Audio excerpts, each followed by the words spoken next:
మన భారతదేశ ప్రధానమంత్రి శ్రీ నరేంద్ర మోడీ గారి పిలుపుతో ప్రారంభమైన నషాముక్త్ భారత్ అభియాన్లో భాగంగా యువతను మాదక ద్రవ్యాల నుంచి దూరంగా ఉంచి ఆరోగ్యవంతమైన బాధ్యతాయుతమైన సమాజాన్ని నిర్మించడమే లక్ష్యంగా నడుద్దాం.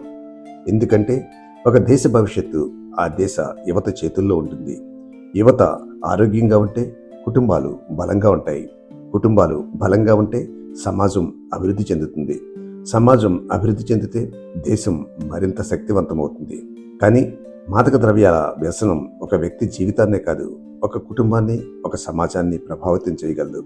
అందుకే మత్తుకు దూరంగా ఉండడం మాత్రమే కాదు, మత్తుకు దూరంగా ఉండే సమాజాన్ని నిర్మించడం కూడా మనందరి బాధ్యత.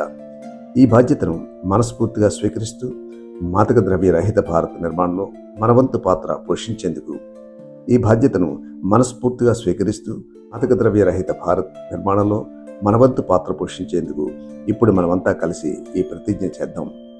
మన సమాజాన్ని, మన కుటుంబాన్ని, మన స్నేహితులను మాత్రమే కాదు, మనల్ని మనం కూడా మాదక ద్రవ్యాల దుర్వినియోగానికి దూరంగా ఉంచుదాం.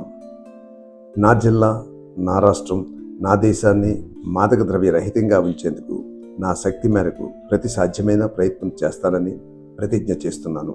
జై హింద్.